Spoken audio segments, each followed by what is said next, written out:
성령이 임하시고 교회가 탄생했습니다. 베드로가 설교를 해서 처음으로 예수님 말고 예수님의 제자를 통하여 구원받는 사람이 생겨나게 됐습니다.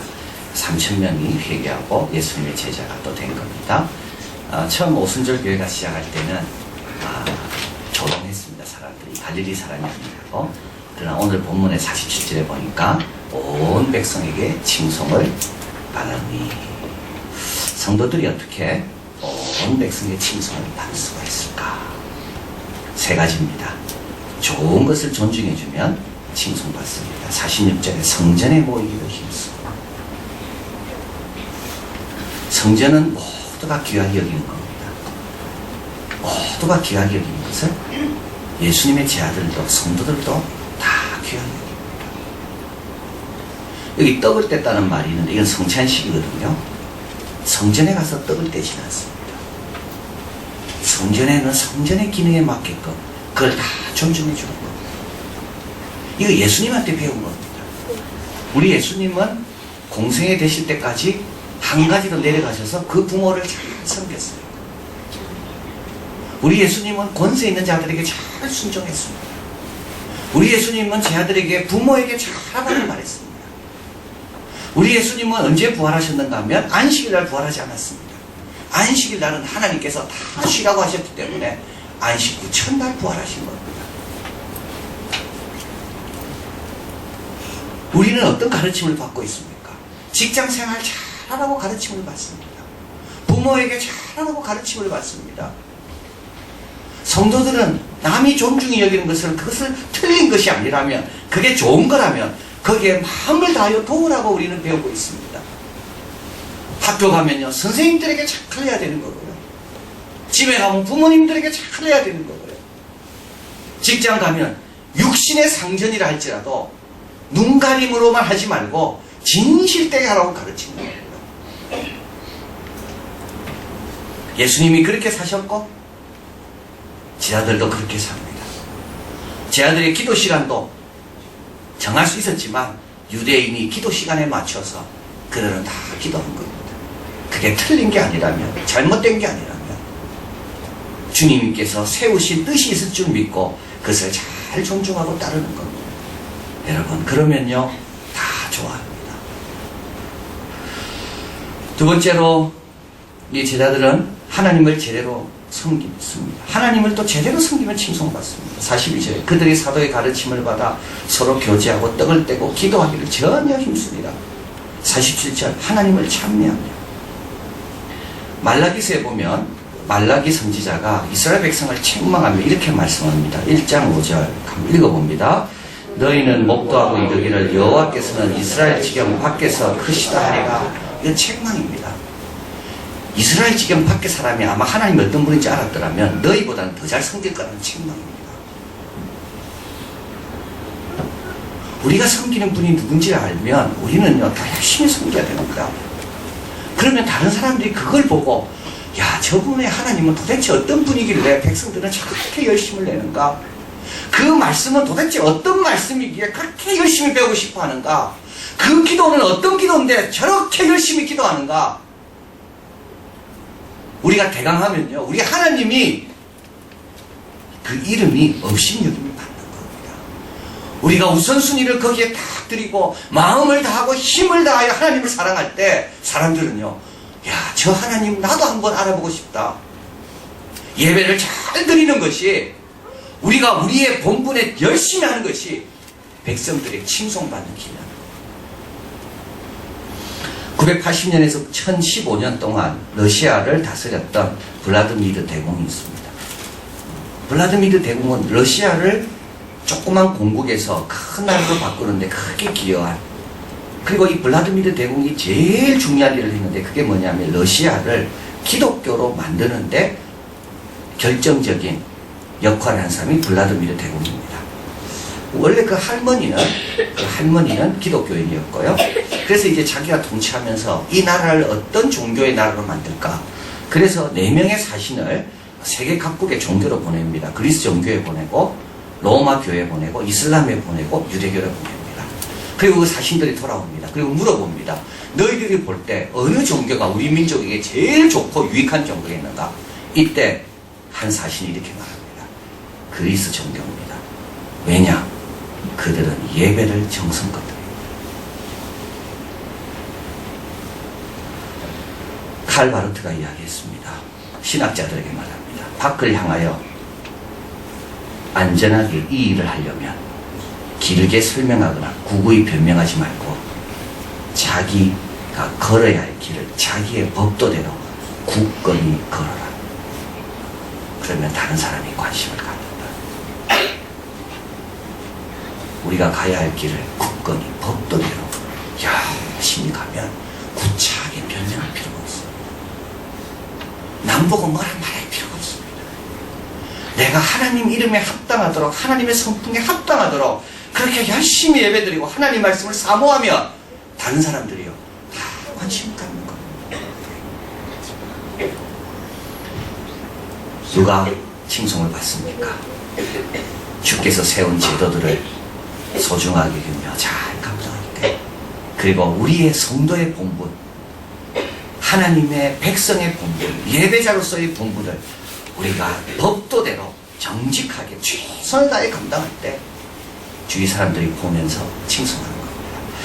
마지막으로 또 칭송받는 것은 한 마음이 되면 칭송을 받습니다. 45절, 47절, 같이 44절, 45 같이 있습니다. 믿는 사람이 다 함께 있어 모든 물건을 서로 통용하고 또 재산과 소유를 팔아 각 사람의 필요를 따라 나눠주고. 믿는 사람이 다 함께 있다는 것은 지금 계속 반복돼서 나옵니다. 성령이 임하실 때 그들이 다 하나가 됐고, 예수님 승천하시고 난 다음에 한 마음이 되어 다 모였고, 다 한 마음이 된다. 어떻게 하면 한 마음이 될 수 있을까요? 물건을 서로 통용하고, 요 4장에 가보면 자기 것을 자기 것이라고 주장하지 않고 한 마음이 될 수 있으려면요, 자기 것을 내려놓아야 됩니다. 자기 것을 내려놓지 못하면 절대 한 마음이 안 됩니다. 여러분, 내 것을 내려놔야 한 마음이 되는 거예요. 내 상처, 내 생각, 내 판단, 이런 것들을 내려놓지 못하면 절대 한 마음이 안 됩니다. 주님 앞에 다 맡기시길 바라요. 내 것을 내려놔야 한 마음이 되는 거예요. 서로 물건을 통용했다는 말은 뭡니까? 이것은 내 것이 아니라는 말입니다. 한 사람이 이야기했습니다. 죄 말고는 네 것이 없다.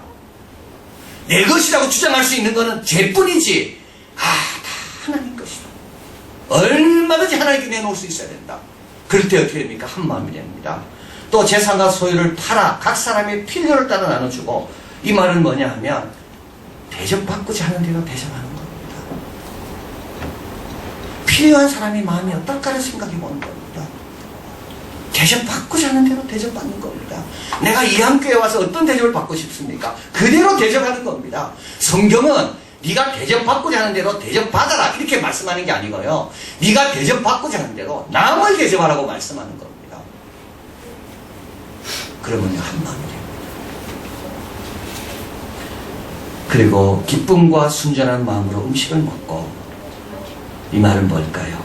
다 배경 다르고 나이 다르고 다 다릅니다. 어떻게 그런데 음식 앞에서 기쁨과 순전한 마음으로 음식을 나눌까요?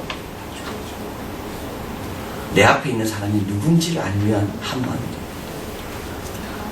우리 예수님께서 하나님을 위해 기도하며 이렇게 말씀합니다. 17장에 보면 나는 세상에 있지 아니하오나 저희는 세상에 있었고, 11절에 14절에 가보면 내가 세상에 속하지 아니한 같이 저희도 세상에 속하지 아니함을 이남이고, 18절 아버지께서 나를 보내신 것처럼 나도 저희를 보내고, 22절 내게 주신 영광을 내가 저희에게 주었습니다. 여러분, 내 앞에 있는 분이 누굽니까? 예수님이 남겨준 사람입니다. 내 앞에 있는 사람이 누굴까요? 이 세상에서 힘든 일을 감당해야 될 사람. 내 앞에 있는 사람이 누굽니까? 우리 하나님이, 예수님이 준 영광을 받은 사람. 이제 핍박으로 인하여 다 흩어지게 될 겁니다. 내 앞에 지금 밥 먹는 사람이 누굽니까? 핍박 때문에 흩어져서 흩어진 곳에서 복음을 전할 사람입니다. 이걸 생각하면요, 하나가 되는 겁니다. 내 앞에 누가 있습니까 지금? 요한 크리스토스 토무스는 말했습니다. 일체와 화합을 이길 수 있는 것은 아무것도 없다. 그들에게 원수가 있다면 하나를 공격하는 자는 열을 공격한 것처럼 패한다. 한 명이 아니라 10명의 적수에게 표적이 되기 때문이다. 누군가 공격에 빠졌는가? 그는 공공하지 않다. 자신의 더 큰 부분 나머지 9 안에 부유하기 때문이다. 그는 자기의 눈만이 아니라 다른 사람의 눈으로도, 자기의 발만이 아니라 다른 사람의 발로도 걷는다. 그는 혼자 생각하지 않고 다른 영혼들도 그에 대해서 생각한다. 여러분, 우리가 혼자일 때는요, 내 발로만 걸어야 됩니다. 그러나 내가 걸을 수 없어도 나와 같은 마음을 가진 사람이 함께 가면 그게 내가 가는 것과 같은 거예요.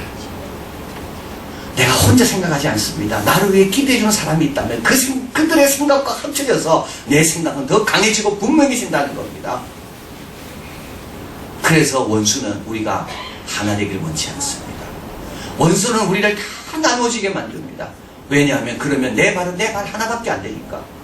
원수가 우리를 대적하기가 너무 쉽기 때문에.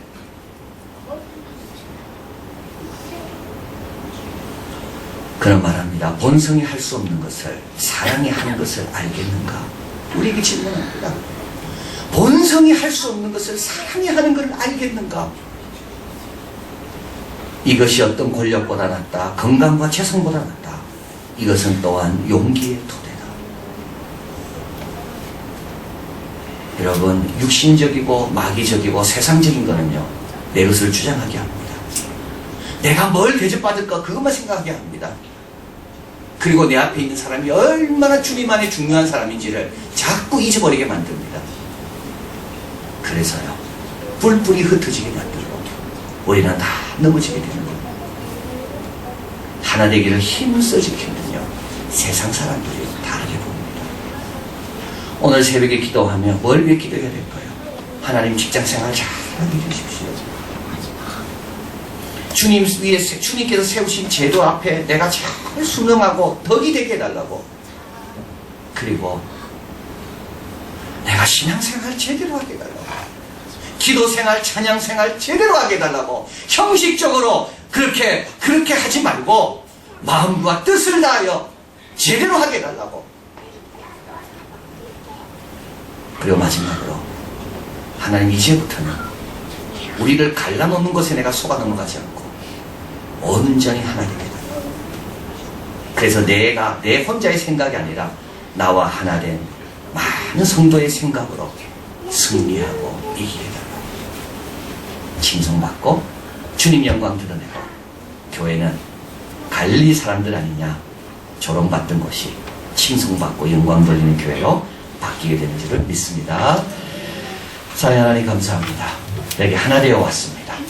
각자 뿔뿔이 흩어져도 됩니다. 그게 더 편할 수도 있습니다. 그러나 그건 육신의 생각이고 마귀의 생각이고 세상적인 생각이고 그건 주님의 생각은 아닙니다. 우리가 하나 되게 하시고 자기 것 다 내려놓게 하시고, 그리고 우리 앞에 있는 신앙생활하는 이 한교회 교인들, 우리 자녀들 한 명 한 명이 주님께서 얼마나 특별한 뜻 가운데 구원하셨고 이곳에 세우셨는지를 기억하며 소중히 여기고, 그리고 우리도 교회 봉사와 예배 자리에 최선을 다하고 마음을 다하여 잘 섬겨서 우리를 보는 이마다 하나님께 영광 돌리게 되는 그런 복된 삶을 다 살 수 있도록 축복하여 주시옵소서. 예수 그리스도 이름으로 기도하옵나이다. 아멘.